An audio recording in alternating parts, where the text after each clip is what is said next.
Just briefly tell me your account of what happened and how it differs a little bit. In the meeting that was called, assembled by the governor, which was hosted by the chief of police as well as co-hosted by the mayor, a group of us were called into a room to discuss what next steps might be, how we can work together. Specifically, the governor said he was there because he wanted to listen to the community. He wanted to get some perspective and get suggestions on how we move forward and how do we protect our city and maintain safety. That was the main reason why we were called together. And while we were there, we began to ask questions specifically about the case regarding the young man who was murdered, James Scurlock, in the Old Market. And so once we began to ask questions, and then once we began to present our passions and our perspective, as you can imagine, there was a great deal of emotion in the room. And as we progressed, it was later on that the meeting was actually rather positive and productive for the most part. We were having honest, open, candid discussion. Toward the end of the meeting, after people had been quite exhausted and most people were upset, primarily because the main person that needed to be in the room was not in the room. And he was not in the room because he was not invited. And that individual is County Attorney Don Klein. We wanted to hear specifically and directly from him as it relates to his decision to file or to not file charges based upon evidence or lack thereof. So majority of our questions were really directed toward him, but he was not present. So everyone else who was hosting and who invited us really received the brunt of that frustration because of that fact that Don was not there. So after that had gone on for almost an hour and a half, it was toward the end of the meeting when the governor was responding to a specific question that was asked of him by one of the pastors, as they were making a distinction and clarification between what safety meant for him, the governor, and what it meant for us, the black community. It was then through passionate exchange that the governor moved to the edge of his seat and with passion countered the passion that he had received by saying, "Where in the hell were you people when I was trying to pass LB 791?" And so that's the context. What has been shared on Facebook, social media that stated he made a different statement in terms of that's the problem that I have with you people, that was not the statement that was made. And so I'm not saying this to be divisive.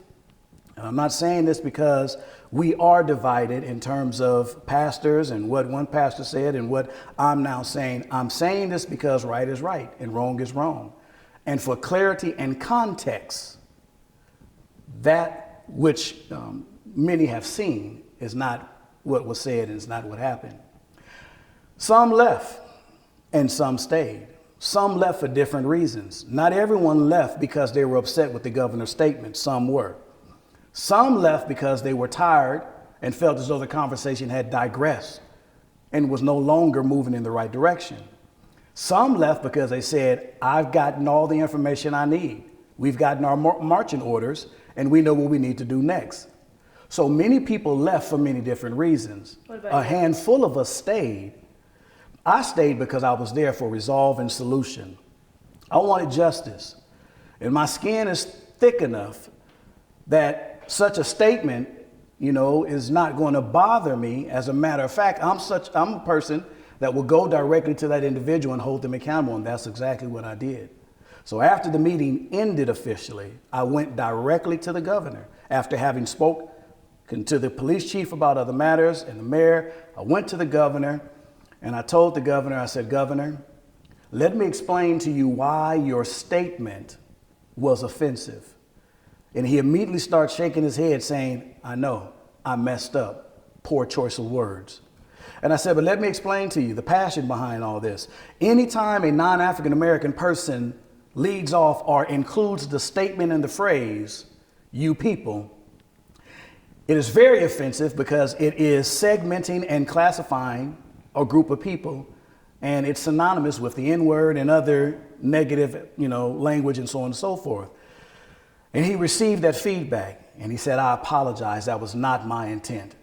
I asked him, I said, "Finish your statement," because it was in the middle of his statement Where were you people when I was trying to introduce LB? That's when folk got up and left.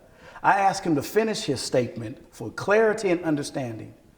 And so he was trying to communicate, where were all of you at when I was trying to push a bill that would give greater oversight to the state over the police department regarding situations such as these. And he further conveyed that he was frustrated because he got very little support with this bill he introduced in 2018 and has been, I understand, trying to introduce it ever since. And so because of little support, he spoke out of anger and frustration. My question is, why is it the faith leader's job to garner him support for a bill that he wants to push? Whether it would benefit our community or not, why is that y'all's job to help him with that? I don't know that I interpreted him saying it was our job as much as it was. He was saying, where was this passion? Where was this support? Where was this outcry? Where, you know, those were the sentiments that I gleaned from his statement. So I didn't take away that he was in so much trying to suggest and infer that the responsibility lied on us as much as it is his frustration in, I try to get something passed that could help in this situation. And when I try to do things like that, I don't get support. That's what I take away from that. And you said that he did apologize to you. He apologized to me. What was the exact apology? He says, I apologize, Pastor. I had no idea those were not my intentions. He made the statement, you know, that he said what he said. Yes, you can't deny that. We all heard it, even though some have different versions of it. He said, but though that's what I said, that's not what I meant. And that was not the spirit behind it. Now, the governor and I disagree on many things, and some of his politics I'm not in support of. But over the years, he and I have had a pretty good working relationship. And so in that conversation and in that exchange and apology, I said to him, Governor, I'm giving you the benefit of the doubt. I don't give passes to anyone, but I gave him the benefit of the doubt because he's never conveyed such sentiments directly to me before.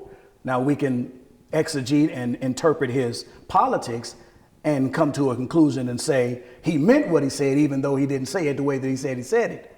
That is plausible. But all I can do is speak upon the relationship that he and I have had over the years. He's always been open to listen to what we've had to say and willing to work with me and those that I represent for the issues that are personal and passionate to us. That's all I need. One more thing that's what I want to say about this.